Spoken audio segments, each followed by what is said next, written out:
I guess it's appropriate on an evening like tonight when we're thinking through this topic of suffering and particularly the Christian faith's perspective on it. It'd just be great to hear your perspective as a doctor who's been exposed to that level of brokenness and disease, but also as a Christian in terms of how you reconcile this idea of an all-powerful, all-loving God with the earthly reality of such intense and extreme suffering, whether personally or on a global level. It's a very difficult question, and it's a difficult question on a lot of levels. It's a question about God.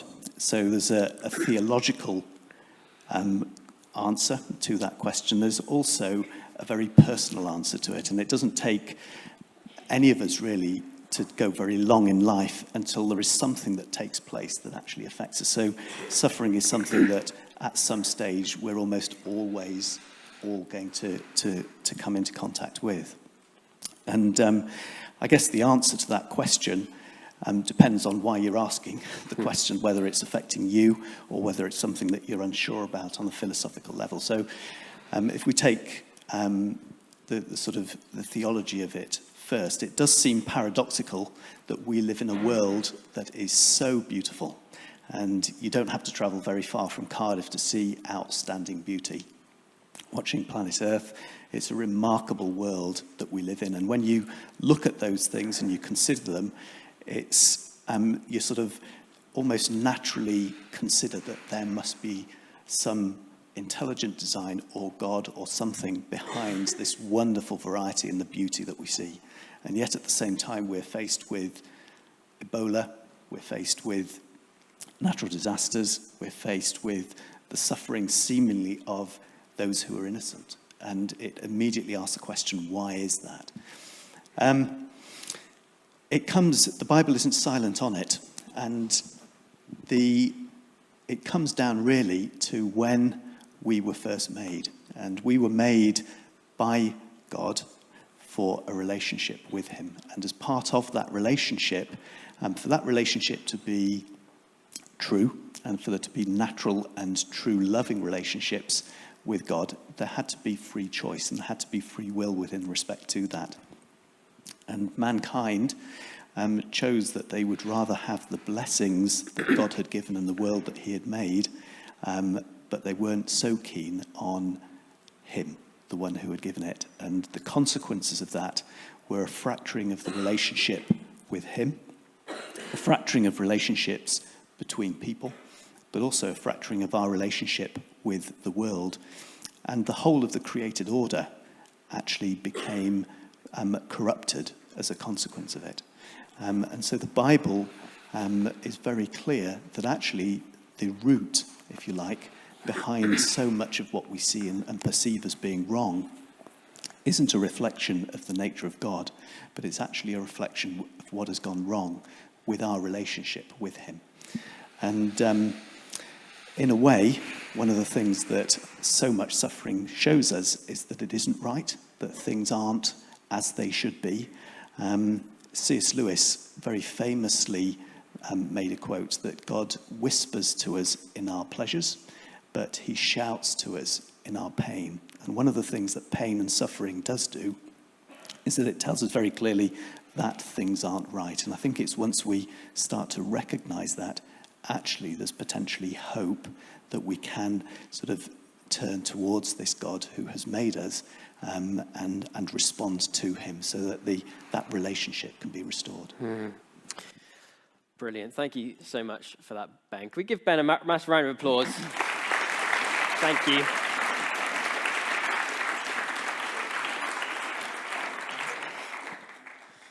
Remarkable honesty. I'm sure you'll agree in sharing both parts of his own story, but also part of the story of the world. And we're going to think on that for a few moments together now as we consider the story of Jesus Christ. And Ben alluded to much of it in some of his answers. But I want to start by asking this question tonight. If you had to sum up your university experience so far in a literary genre, I wonder what it would be. has your university experience thus far been a little bit of a comedy? Maybe a comedy of errors on your part. Maybe first year didn't go quite so well, and that golden 40% or whatever it is wasn't quite met because your life was filled with just fun. I wonder if your university experience so far has been a romance. In my first term of university, I was what you might label a keen bean, and I found the most gorgeous and beautiful woman that there was in Cardiff University, and I said, that's the one. Set my sights on her, and we've now been married for over 5 years. Oh yeah, I know. Bit of a romantic. I still probably would have got all those questions wrong that we did at the beginning, to my shame. I wonder, would your university experience so far be a bit of a drama? Maybe you're a bit of a drama king or a drama queen. Maybe things have been a bit of a struggle. Some people are discovering their own literary genre. What about the literary genre of a thriller or an adventure or, dare I say it, a horror story? I don't know quite how that would work. The reason I ask is I want to broaden that question out tonight by asking, what would be the literary genre of your life? And what would be the literary genre of the world? The story of the world, what would be the literary genre, the kind of overarching narrative field that flavors the whole story of life on planet Earth? And the reality is, from even what we've heard tonight, so wonderfully and honestly from Ben's experience, is that for many of our lives and for much of the world, the literary genre, it feels like we're living a lot of the time, is a tragedy. It's a tragedy. The dictionary definition you can find on Google that sums up what a tragedy is it's a story with tragic events that has an unhappy ending, especially one concerning the downfall of the main character. And you see so many stories filling our news screens and filling our lives that feel like tragedy. It's all ending in tears. Let's just be real and honest about this evening. Ebola is real. It may feel far from our life experience, but it's tragic. And it feels hopeless, doesn't it? That is the essence of what a tragedy is. It feels like our lives are gripped and mired in hopelessness. And you don't have to travel very far in life to realize that actually our own lives can feel like this too. Whether it be relational breakdown or unemployment later in life, or maybe we've experienced that in our family, whether it be illness, very real sense of tragedy that is carried with that, exam failure, disappointment, betrayal. And all of these things, don't they? They lead to a state of depression, a feeling that the cloud descends and everything does feel hopeless. We're standing here tonight in Wales. And Wales, as a nation, has or at least when this stat was made a few years ago, had 7 of the top 10 antidepressant wards in the UK. And even the supposed paradise of university, a haven of freedom and opportunity, we know all too well is not immune from these things, don't we? Stats show that access to counseling for this sense of hopelessness at university has been rising by 10% annually. Stats show that around 1 in 3 students feel deeply depressed during their time at university at some point. And stats show, tragically, that 1 in 12 university students have suicidal thoughts during their life at university. This is real, hard, sad stuff. And the final obstacle to all hope that makes things feel like a tragedy is closing in on us at a rate of knots is death itself, isn't it, friends? It's death itself. The unhappiest of all endings is when that final blow comes and life, as we know it, of loved ones, or one day even of ourselves, is extinguished. If there was a solution to the feeling of hopelessness, if there were a solution to what often feels like the tragedy of life, it would not only have to deal with the subjective sense of feeling hopeless, it would have to deal with hopelessness itself, and therefore it would have to deal with the end of all suffering, death. So the question tonight is there a solution to this hopelessness? Is there a boat, a sturdy, steady, steadfast, stable boat that can carry us through the storms of life and give us a very real sense of hope in the midst of the greatest heartaches and suffering that we might go through or encounter? I want to argue tonight and show us from the story of Jesus Christ that there is hope.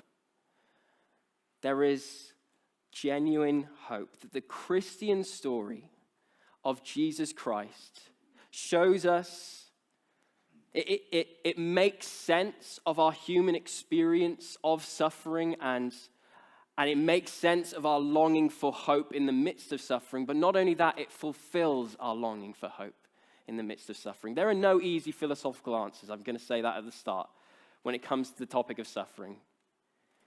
But there is, in the story of Jesus Christ, could it be that there is genuine hope?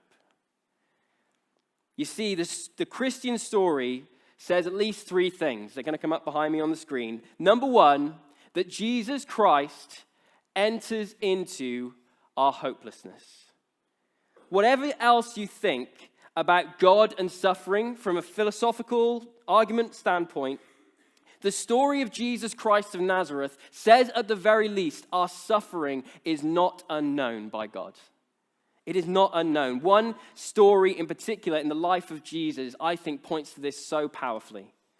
Now, in order to tell this story, just imagine for a second, go there in your mind with me, a family you grew up with when you were kids. Maybe this is a family of maybe your parents' university friends or something like that. Not necessarily a family maybe that even lived in the same town as you, but a family you went on holidays together with, you spent summers with, you used to visit on weekends, you kept in touch and you kept visiting and continued visiting each other through the course of your childhood.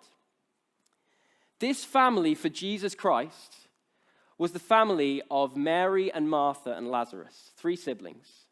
And through the course of Jesus' life on earth, we find time and time again, he spends time with these people. These were some of his closest, dearest friends. And in John 11, you can find this in the biographical account of the life of Jesus we've got on these tables, eyewitness accounts. In John 11, we find in this story a day when Jesus finds out Lazarus, the brother of this family, is very unwell. And at first, Jesus delays his visit. And before long, word comes that Lazarus, this close family friend, has actually died. Death has opened up into the lives of Mary and Martha a whole world of hopelessness that they had never perhaps experienced before. I wonder what did that for you. I can remember before I came to university, I moved to Oxford for a year. I'm originally from Abergavenny, and I blame that move to Oxford for my posh-sounding accent now. Would really love a nice, rich, Welsh-sounding accent. But I moved to Oxford for a year, and upon moving to Oxford, first time away from home, within weeks, I got a call from my parents saying that one of our closest family friends had become very, very suddenly ill and had passed away.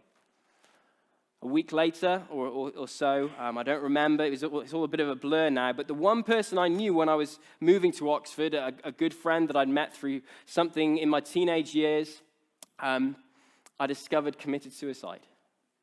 And it was as if, like just imagine, like a door before you, like it's closed, and behind that door is this whole world of hopelessness, and it's nice and neat, you're getting on with your everyday life, everything's cool, and then that door opens and in floods a torrent of stuff you were not ready to deal with. That was my Lazarus moment. The question is, what does Jesus do? What does Jesus, the man claiming to be the Son of the living God, to be the creator of you and me, what does he do? It's remarkable to say, but he actually enters into the experience of Mary and Martha's hopelessness. He enters into their hopeless situation, a situation characterized by death and disappointment, and the one claiming to be the God of the universe walks on through that door behind that death and struggle. Jesus Christ draws near to broken people. You may have all kinds of conceptions tonight about who Jesus is. And this is why we're running these story evenings. It's so great just to have the opportunity to discuss together our perceptions of life and meaning and the universe and Jesus, where he fits into all that. You may have all kinds of conceptions tonight. Maybe you resonate with Stephen Fry's angry outburst a year or so ago at God when you see suffering. Maybe you resonate with the words that he said, surely if there is a God, he would be a cruel, immoral monster. Maybe that's what you feel in your conception of God. But if Jesus Christ is who he says he was, if he is God on earth, God's representative on earth, then he was unarguably, deeply, compassionately loving. A God who comes to us in our brokenness. It was a counterintuitive love. See, we spend most of our life trying to separate ourselves from hard realities, don't we? We spend most of our life trying to insulate ourselves from things that could come and bring us harm and danger and, if we're really being honest, inconvenience. Jesus is quite the opposite. He walks into this hopeless situation. He comes in the story of the Bible, whatever you think about it tonight, it states that he comes from heaven as the Son of God himself to the brokenness of earth, where there is Ebola, where there is cancer, where there is death. He meets us in our frailty. He comes to us, to a world that has rejected him. He walks in through that door. And not only that, in the story of Mary and Martha and Lazarus, when he sees Mary, one of his friends, it says he's so moved with compassion that in the shortest verse in the whole Bible, and if anyone was here at the lunch bar today, we learnt this verse, so you all know, those of you at the lunch bar, a Bible verse. Hallelujah, that's great news, isn't it? You can show off to all the friends of yours that that's a thing for, but the shortest verse in the Bible, do you know what it says? Jesus wept. So moved with compassion at the plight of suffering and death that the Son of God weeps the tears of God. I wonder when the last time you cried was. The reality is that tears represent being deeply moved, and tears show what matters to us, don't they? When I got engaged to Charlotte, fast forward, don't worry, it wasn't the first term of university, I didn't act that fast. But a couple of years later, or a year and a half later, took her to Tintagel on the northern coast of Cornwall, and I am this kind of guy, I'll just say this, sorry if there's any kind of boyfriends thinking of popping a question anytime in the room. I wrote her a song, and I pulled out my guitar on the northern cliffs of Tintagel, and I started playing her this song that I'd written to her. And I'm a relatively emotional guy, and so you can imagine, as I'm singing away this song to my bride-to-be, before I've asked her the most important question I'll ever ask in my life, I'm sure. What happens is just classic. Like, these Cornish walkers just kind of, pop round the corner oh, hey there, nice day, isn't it? A nice day. And they kind of don't really get what's going on. They just see a man with tears and a guitar. Get on with their day, completely spoil and ruin the moment. But as I was singing that song, like floods, just floods of tears. And it's funny to think about it now, but the reality is the reason I was crying was because this really, really mattered. Times that experience by an infinite and eternal amount, and come to this story in the Gospel of John and see a man who is God himself crying human tears because of the death of his friend and the plight of those who are dealing with the grief. They actually say in the account in John's Gospel, see how he loved him. Do you know that's the way God feels about you tonight? Whoever you are, however you've come, the Christian story says Jesus enters into your hopelessness and does so with a heart full of compassionate love for you. Not only that, the Christian story centers on the cross of Jesus, where he takes our tragedy and our sorrows upon himself, where he deals, as Ben so helpfully said, with the root of suffering, namely our evil, that ruptured, fractured relationship between man and God. Christ on the cross bears the penalty that we have deserved in building up this wall between us and our Creator, who cries tears of love over our lives and dies in our place. As a sign, he is entering into our hopelessness. One writer once said, "The God of the Bible is not aloof but involved, not distant but near, not immune from but vulnerable to what happens in his world and what his creatures do. He can only be described as the most moved mover." The God who moves towards us in our pain because he is moved by our plight. But that's not all Jesus does. You see, the second thing that Jesus does in this story is he offers real hope. He enters into their hopeless situation, this dire, tragic situation, and he offers real, genuine hope. You see, in this story, we learn that Christianity is far more than a spiritual crutch. Maybe you've come thinking that. I believed that probably for most of my youth and upbringing, that it's just this spiritual crutch that doesn't actually change people. It's just nice to lean on if you feel like you need that for your life. But actually, Jesus didn't come just to make human beings feel better about themselves. Jesus came, he said, to give life. That was the mission that he was on. He's not here to kind of just rub our backs and make us feel better about ourselves, but to impart to us that which we need, life. Restored, that ruptured relationship between God and man, and the flourishing that flows through knowing our Creator. We see this not in the way he deals with Mary, the one sister in this story, but in the way he deals with Martha. He has a conversation with Martha during the course of this story where he declares himself to be, get this, the resurrection. He says to Martha, "I am the resurrection." Now, you may think, and I'm sure maybe Martha thought at this stage, calm down, Jesus. I mean, don't get ahead of yourself here. You're making quite a big claim. This is death we're talking about. I wonder if you've ever offered something out of a good heart without knowing what you're really getting yourself into. My wife Charlotte and I, we went to Iceland in January, and I said on Monday night, she's a bit of an adrenaline junkie, and as a special treat, I said, yeah, we can go snowmobiling on a glacier on a volcano, trembling in my boots as I was doing so, and out of a good heart, I offered something that I knew I can't really deliver on this. Like, I am going to be absolutely pooing myself on that snowmobile. We survived, but I wonder if you've ever offered something out of good heart, knowing that, not knowing what you're actually getting yourself into. Is this one of those moments where Jesus, I am the resurrection. This death in this world that's gripped this world, I can bring new life to it. He goes on to say, I am the resurrection and I am the life.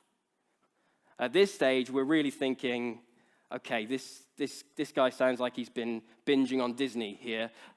This just sounds too good to be true. He's living in dream world. What is he talking about? Jesus declaring to be life's purpose, life's meaning, life's reason, life's reward, that true and abundant, flourishing life is found in and located in him alone.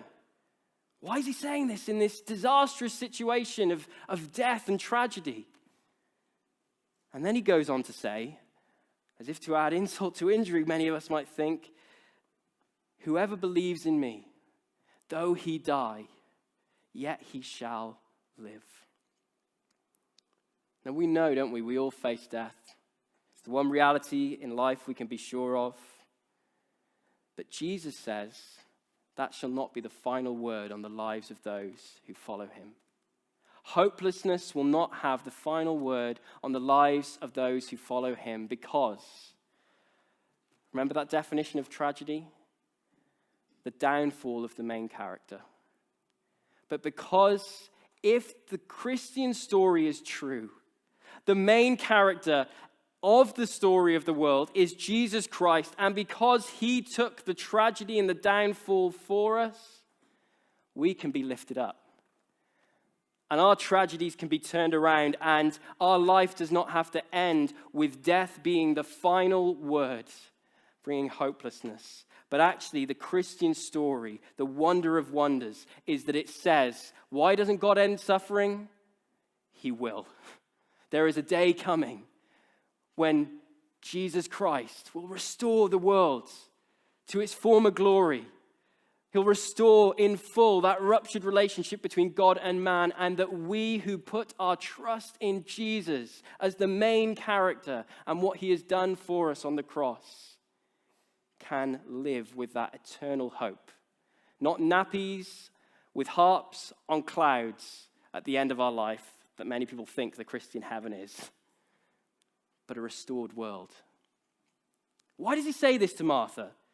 Why does he say this in her moment of deepest grief? What can he do to back this up?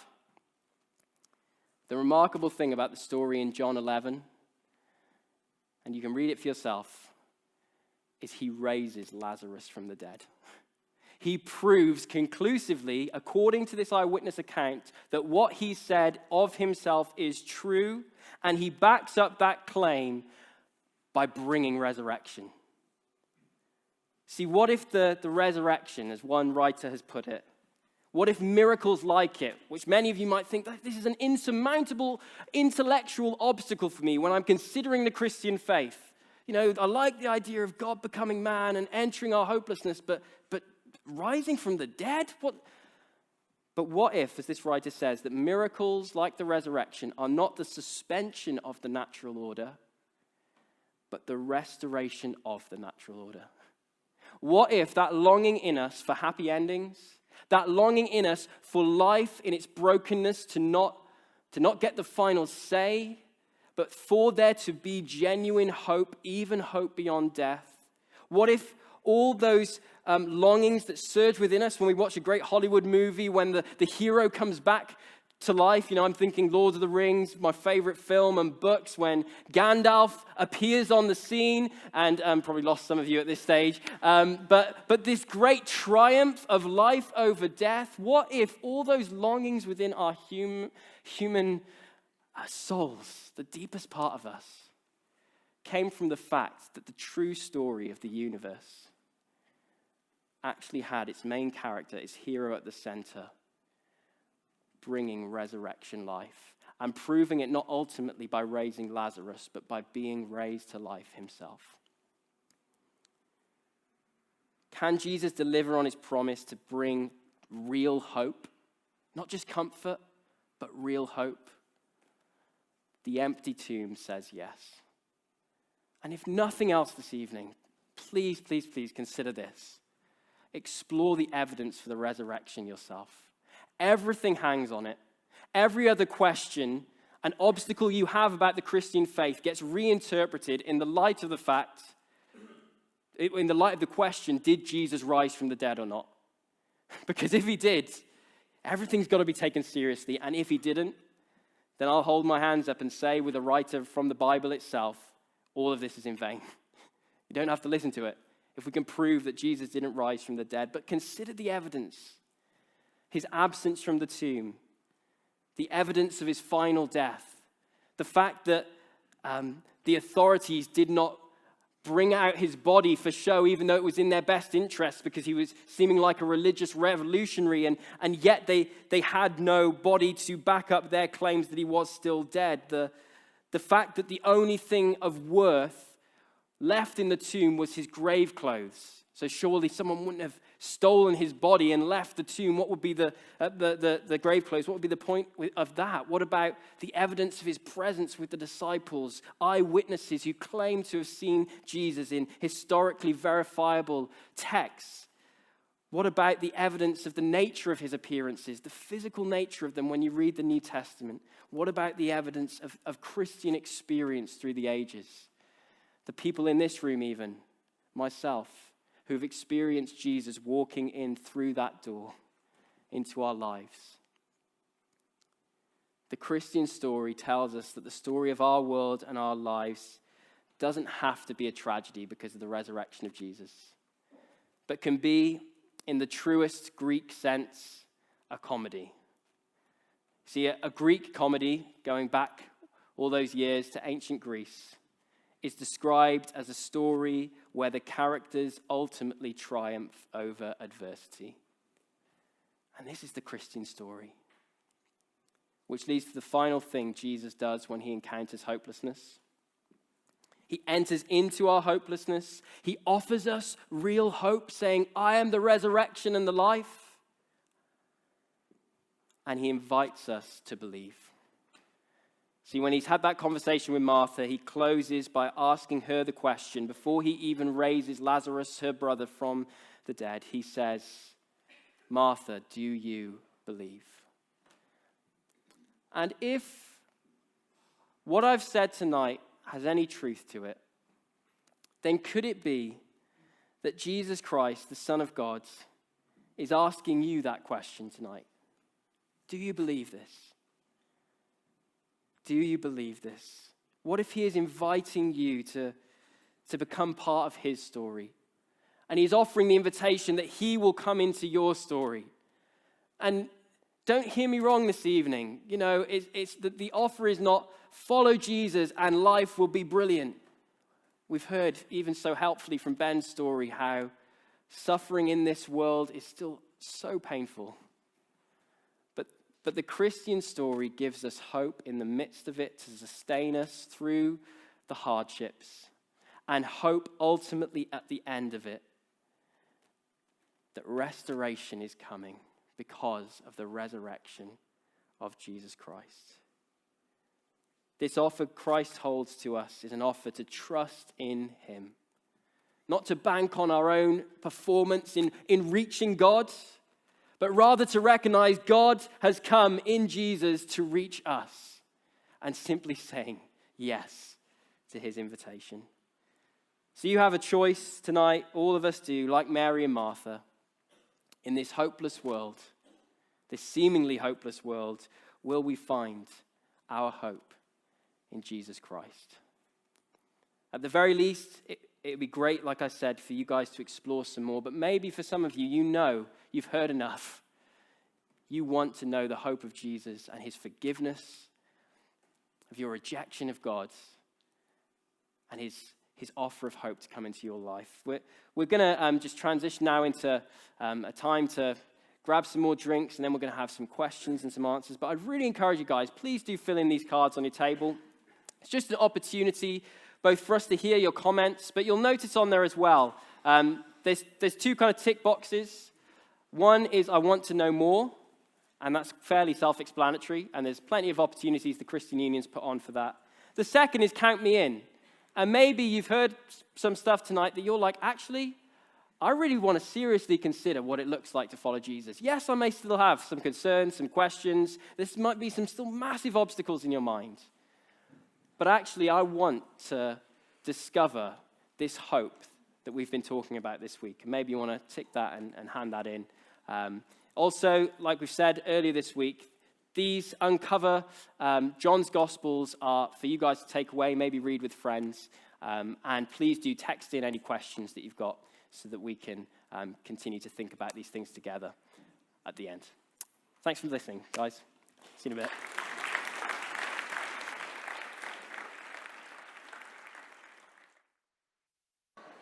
All right, guys. Okay, hello. If you'd like to find a seat where you are, or if you're still getting hot drinks, that's okay. We're just going to start our Q&A time. A couple of questions that you guys have texted in that we're going to take a look at. So our first question is going to go to Ben. And it is, why does God end some suffering with a miracle, for instance, and some not? How could a good God let those children with Ebola cry themselves to death without doing anything? Okay. Am I on? Great. Okay. So there are a number of questions which are actually embedded within that. And One of them relates to a sort of seeming selection of people's lives to help, whereas there are so many where that doesn't take place. And I think also there's, it's one of the things that strikes you when there's a sense of those who are vulnerable or those who seem to be innocent. Why is it that they particularly should and do suffer so much? And these are a very troubling realities, and there are things that when you see them, they cause a struggle, and it begs the question, why?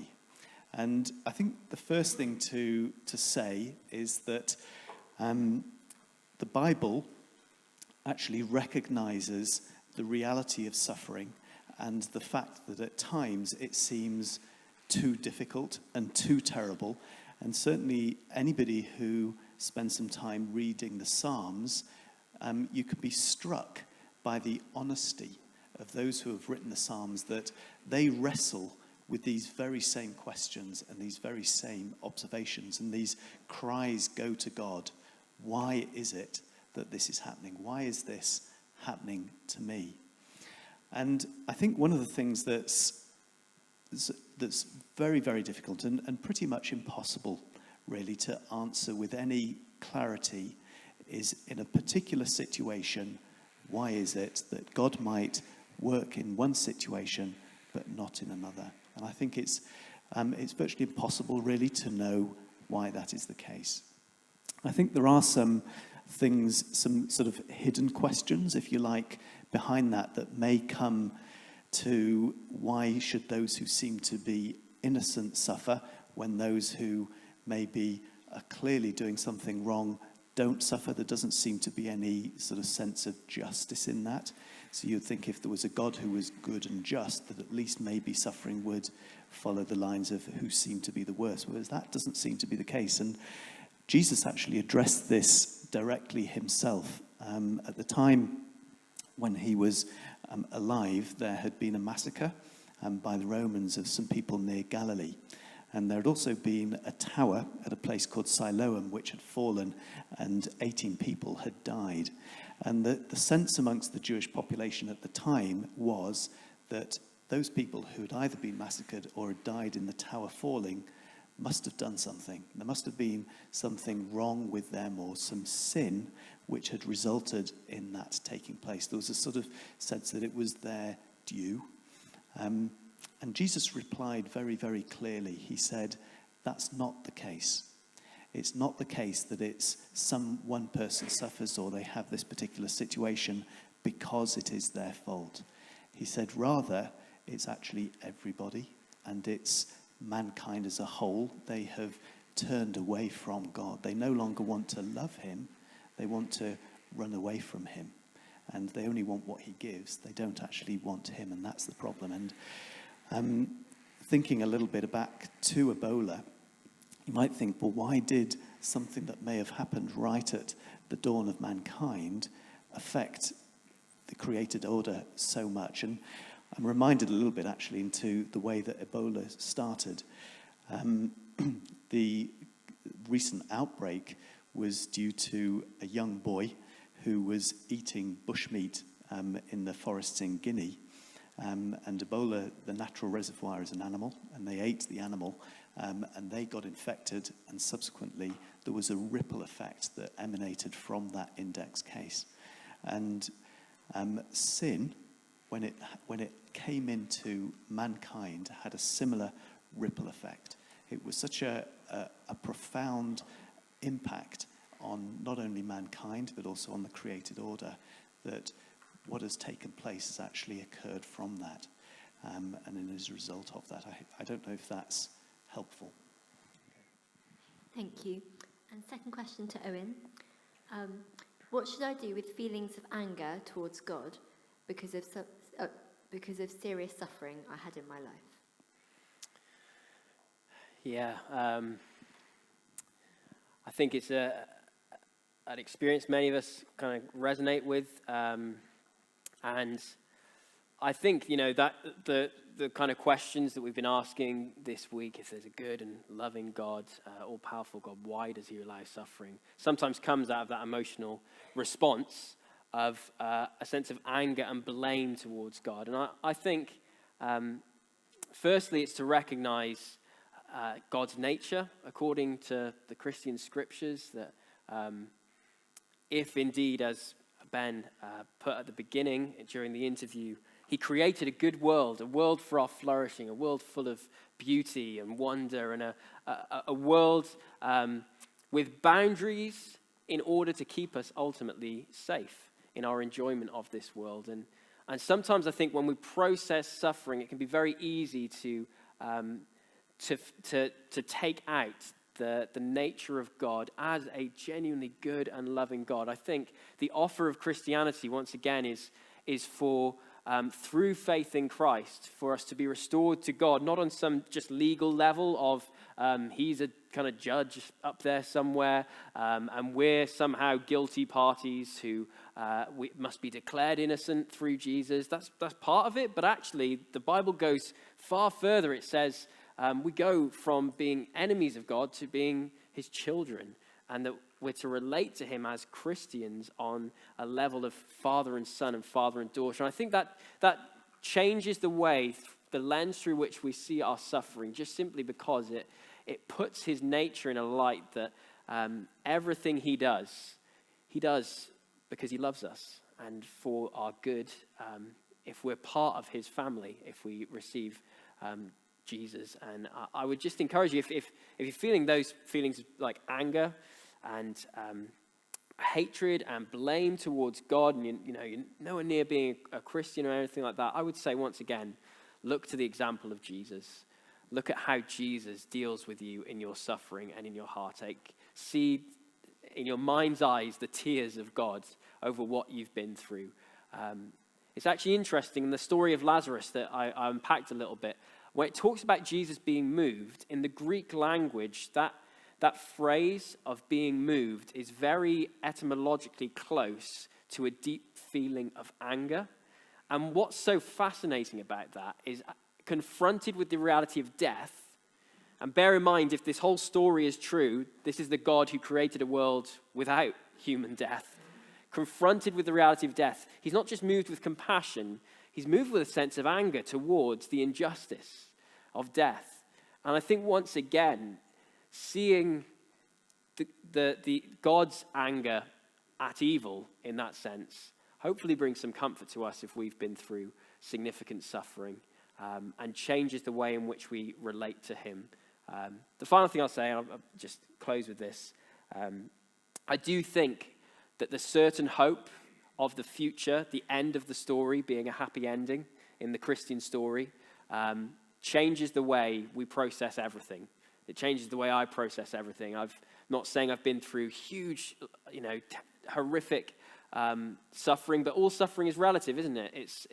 We each go through our own trials and process them in different ways, and what is big for you might be small for me, and what is big for me might be small for you.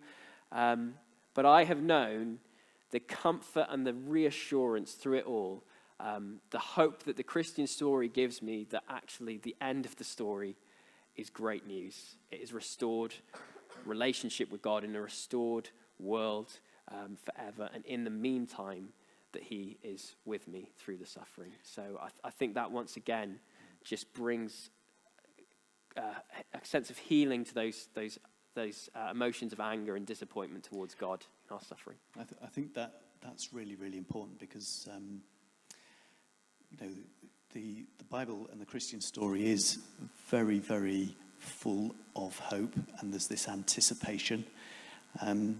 If we consider what the alternative would be, that all that we are is pure blind chance, then what that literally does is it means that all suffering is utterly meaningless, and there is no hope at all. So all we're left with is hopelessness. And I think that's actually a much more difficult position to handle and to live with, especially live with consistently, given the way that the world is, without a certainty of hope that the Christian faith brings. Thank you both. Back to Ben. What did humans do wrong to deserve suffering? Okay.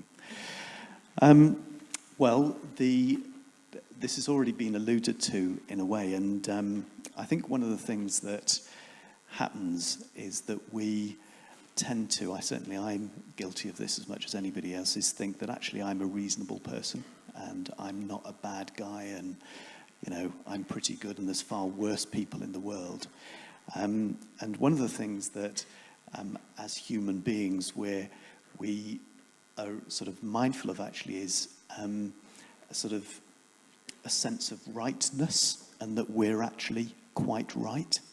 And one of the things that the Bible says is that actually every single person has fallen short of what God asks of us, which is to love him completely and to love others more than ourselves. And the Bible teaching is very clear on that.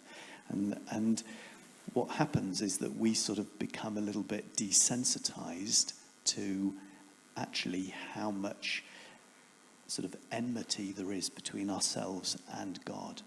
And the Bible uses the word sin to describe it, that sort of all of us and our very being and nature actually is against him. And that's what it is. And unfortunately, the consequences are the suffering and the fractured and ruptured worlds that we see. And it's only dealing with it. That's why God himself had to come in order to actually deal with that problem. But it is actually the consequence of all that we see, and it's why God actually takes it so seriously. When you look around and see the nature and the character of sin, of suffering, you actually start to realize it sort of shines a lens, if you like, on how serious sin actually is. Yeah. Thank you, Ben. And second question for Owen. Can you class yourself as a Christian if you don't believe in the resurrection? The short answer to that, I think, would be no. I'll just leave it at that. No, I'm joking. I said on Monday, during the talk on Monday, quoted a guy called Tim Keller, who said, if you get rid of the resurrection from Christianity, you disembowel it. And really, in all honesty, the way the Bible presents the Christian story, the Christian faith in Jesus, is unashamedly, and I think this is quite one of the kind of attractively outrageous things about the Christian faith, is unashamedly it says it is fundamentally and ultimately built on whether Jesus Christ walked out of that tomb alive. It is all built on it. It is the cornerstone, the foundation of the Christian faith. Why, you may ask? Because you might say, I really like the sound of this Jesus guy. I really like some of his teachings. I really like the display of his love in dying on the cross, or whatever other elements of the Christian faith. The reason why the resurrection is the cornerstone is because not only does it historically and evidentially prove that Jesus is who he says he is, that he is the Son of God, it also completes the work that he came to accomplish. So anyone could die and say, by the way, I am the substitute. I am dying for your sins, and I am atoning for what you have done wrong in rejection to God in order to make a way back to God. Anyone can claim that in one sense. The proof in the power of that person's statement is in whether they themselves are God. Can they back up that claim with resurrection, with beating the ultimate obstacle of humanity? And so I think on multiple levels, the Christian faith invites itself to be reasoned on the basis of the truthfulness of the resurrection.